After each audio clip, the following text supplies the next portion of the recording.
2023 December 31க்குள்ளாக பட்டியல் மாற்றம் அடைந்தே தீர்வோம் என்ற ஓப்பன் சேலஞ்சு. ஒரு மீட்டிங் கூட விடாம நான் சொல்லிட்டு வந்தேன். சமுதாயத்தினுடைய மக்களுடைய மனநிலையை நாடி பிடித்து பார்த்தவன். நான் 15 வருடமா அவங்களோட மக்களாக இருந்து பயணம் பண்ணவன். சும்மா திடீர்னு நான் தலைவராக வரல, நான் பெரியதாக வரல.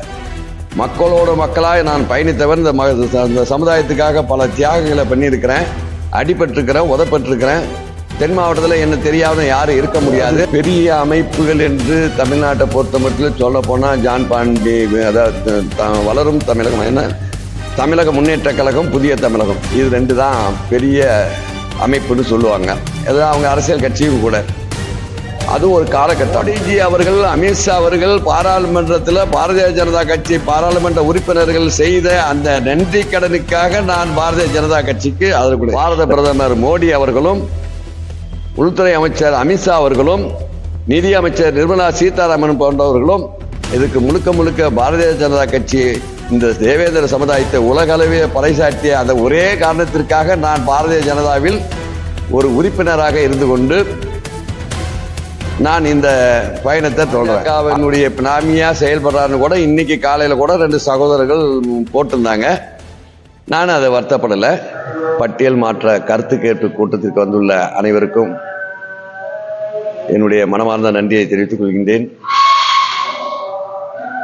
இன்று நடந்த இந்த கருத்து கேட்பு கூட்டம், ஆலோசனை கூட்டம் போடப்பட்டு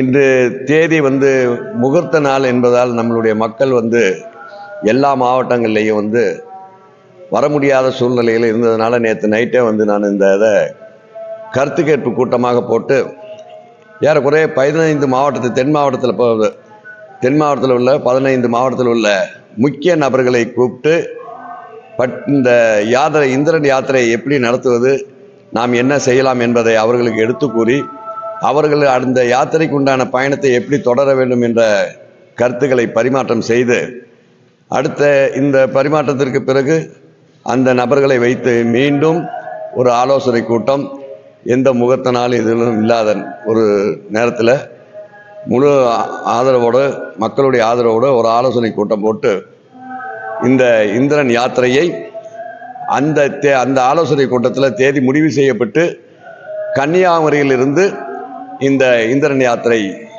தொடர இருக்கின்றோம். இதில் இந்த யாத்திரையை தொடர்வதற்கு 2 கட்சி தலைவர்களை நாங்கள் அணுக இருக்கின்றோம். அதாவது கன்னியாகுமரியில் ஆரம்பிக்கிறதுக்கு பாரதிய ஜனதா கட்சியும், இந்த பேரணி, இந்த யாத்திரை முடிவதற்கு திராவிட முன்னேற்ற கழகத்தினுடைய முதல்வரையும் அழைப்பதாக நாங்கள் முடிவு செய்திருக்கின்றோம். அதன்படி இந்த கருத்தை அடுத்த ஆலோசனை கூட்டம், மக்கள் அதிகமாக வர வைத்து ஆலோசனை கூட்டத்தில் முடிவு செய்யப்பட்டு அந்த தேதி, அது அன்றைக்குன்னு தேதி, யாத்திரை தேதி அறிவிக்கப்படும். பட்டவியல் குறித்து நீங்கள் தொடர்ச்சியாக போராட்டம் இந்த மாதிரிலாம் பண்ணிட்டு இருக்கீங்க. திடீர்னு ஆலோசனை கூட்டம் போட்டிருக்கீங்க. இதை தேவேந்திர குல வேளாண் கழகத்தை சேர்ந்த பெரிய அமைப்புகளும் இதை பேசுகிறாங்க.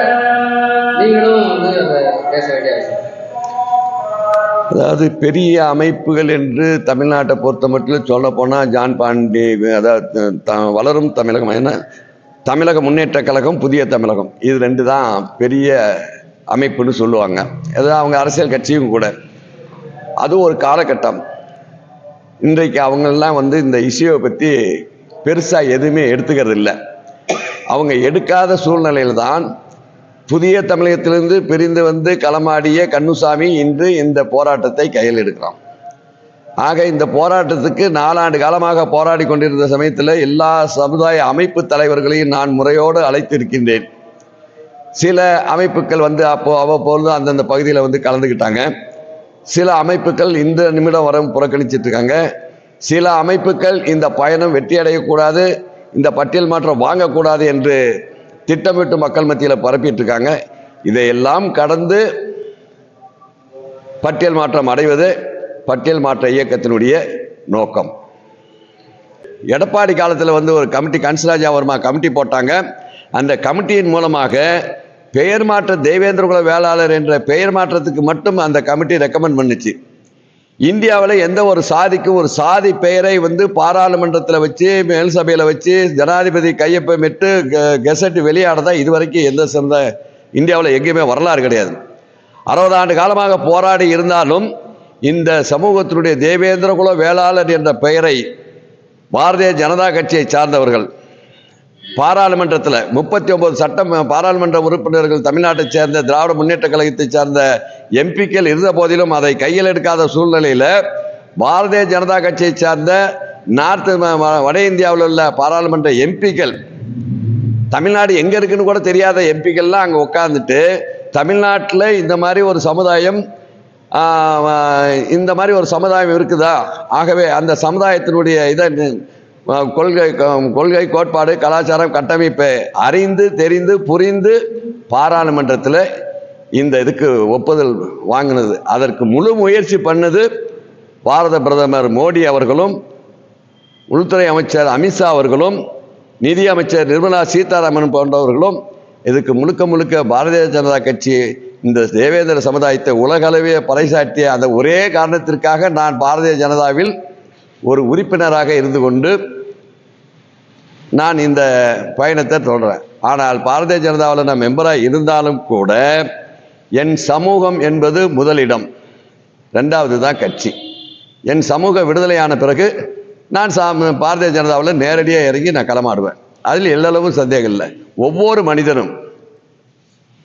மனிதருக்கும் அரசு ஊழியர்கள்லாம் கட்சியில் இருக்கக்கூடாதுன்னு சொல்லுவாங்க.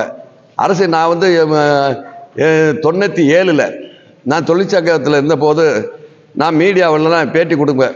அப்போ எங்களுடைய நிர்வாகம் கேட்டது, நீங்கள் ஒரு கவர்மெண்ட் எம்ப்ளாயி, நீங்கள் எப்படி அரசியல் கட்சியில் பேட்டி கொடுக்குறீங்கன்னு. எனக்கு ஓட்டு போடுற உரிமை எங்கே இருக்குதோ அப்போ ஒரு கட்சிக்கு தான் நான் ஓட்டு போடுறேன், அப்போ அந்த கட்சியை சார்ந்தவன் தான் அர்த்தம். அதனால் நான் இந்த மக்களுக்காக நான் போராடுறேன். இது அரசியல் கட்சிக்காக நான் போராடல, சமூக விடுதலைக்காக நான் போராடுறேன்னு 97 சொன்னேன். அதைத்தான் இப்பயும் சொல்கிறேன். என் சமூக விடுதலைக்காக எந்த அரசியல் கட்சிக்காரர்கள் முன்னுக்கு வர்றாங்களோ, உதவி பண்ணுறாங்களோ, அவங்களுக்கு என் சமூகத்தை திருப்பி விடுவதற்கு நான் முயற்சி தான் பண்ணுவேன். கட்டளை இட முடியாது. அதாவது வேண்டுகோள் வைப்பேன், ஐயா நமக்கு இதை செஞ்சு கொடுத்தாங்க, அதை நீங்கள் அவங்களுக்கு பிரதிபலனா நம்ம ஏதாவது செய்யுங்க, பின்னால் நம்ம இன்னும் நிறைய பேர் அனுபவிக்க முடியும் அப்படின்னு சொல்லதான் முடியும். என்ன, அந்த அடிப்படையில் நான் முன்கூட்டியே ஒரு வழிகாட்டுதலாக நான் மோடிஜி அவர்கள், அமித்ஷா அவர்கள் பாராளுமன்றத்தில் பாரதிய ஜனதா கட்சி பாராளுமன்ற உறுப்பினர்கள் செய்த அந்த நன்றி கடனுக்காக நான் பாரதிய ஜனதா கட்சிக்கு ஆதரவு. 2வது என்னடா, நாளைக்கும் இந்த பட்டியல் மாற்றத்தை முடித்து கொடுக்க வேண்டிய இடத்தில் இருக்கக்கூடியது பாரதிய ஜனதா கட்சி.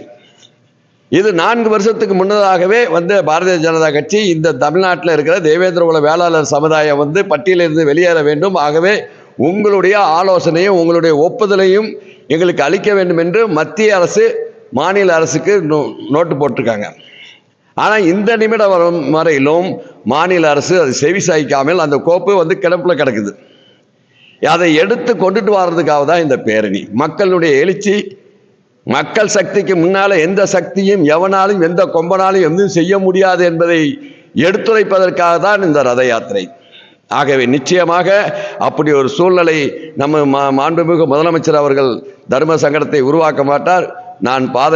நாங்கள் ரத யாத்திரை போகும்பொழுது நிச்சயமாக அதை முதலமைச்சர் இதை பரிவோடு கனிவோடு தெளிவோடு முடிவெடுத்து பட்டியல் மாற்றத்துக்கு அனுமதி கொடுப்பார் என்ற நம்பிக்கையோடு பயணத்தை தொடர்கின்றோம். பட்டியல் மாற்ற இயக்க சார்பாக தொடர்ச்சியாக போராடி 2024க்குள் பட்டியல் இயக்கம் கிடைக்கிறது நீங்க தான் சொல்லுவீங்க. உண்மையே. இன்னைக்கு 2025 நீங்க தான் சொல்லணும். இது ஏற்கனவே இந்த கேள்வி கேட்டாங்க. நான் அன்றைக்கு என் மக்கள் மீது இருந்த நம்பிக்கையில் 2023 டிசம்பர் 31க்குள்ளாக பட்டியல் மாற்றம் அடைந்தே தீர்வோம் என்ற ஓப்பன் சேலஞ்சு ஒரு மீட்டிங்கும் கூட விடாமல் நான் சொல்லிட்டு வந்தேன். காரணம் என்னன்னு கேட்டீங்கன்னா, அன்றைக்கு அரசாங்கம் தெளிவாக, மத்திய அரசு தெளிவாக இருந்தது. மாநில அரசு எந்த நிமிடத்தில் அந்த கோப்பை அனுப்பிச்சாலும் உடனடியாக பாராளுமன்றத்தில் வைக்கப்பட்டு ஜனாதிபதி ஒப்புதலோடு மாற்றம் செய்வதற்கு தயாராக இருந்தது. ஆனால் மாநில அரசு அது பின்வாங்கிட்டது. மாநில அரசு பின்வாங்கின மாநில அரசுக்கு அழுத்தம் கொடுப்பதற்கு மக்கள் தயாராக இல்லாத காரணத்தினால் அந்த டிசம்பர் 31 2023க்குள் முடிய வேண்டிய வேலை இப்பொழுது தள்ளி போய்விட்டது. ஆனால் 2026க்குள் பட்டியல் மாற்றம் அது மாநில அரசாக இருந்தாலும் சரி, மத்திய அரசாக இருந்தாலும் சரி, பட்டியல் மாற்றம் முடித்து கொடுக்கவில்லை என்று சொன்னால் தேவேந்திரனுடைய அரசியல் நிலைப்பாடு வேற மாதிரி இருக்கும் என்பதை சூசகமாக நான் இந்த நேரத்தில் சொல்லிக் கொள்கின்றேன். தங்களுடைய இந்திரன் யாத்திரை பயணமானது வெற்றிகரமாக அமைய ஊடகம் சார்பாக உங்களுடைய மனமார்ந்த வாழ்த்துக்களை. நன்றி. ரொம்ப நன்றி. எங்களுடைய கருத்துக்களை மக்கள் மத்தியில் எடுத்து சொல்லக்கூடிய DKV ராஜா, சமர் டிவி, வீரத்தமிழர் உங்கள் போன்ற சோசியல் மீடியா அனைவருக்கும், உங்களுடைய நேயர்களுக்கும் பட்டியல் மாற்ற இயக்கத்தின் சார்பாக மனமார்ந்த நன்றியை தெரிவித்துக் கொள்கின்றேன். நன்றி, வணக்கம்.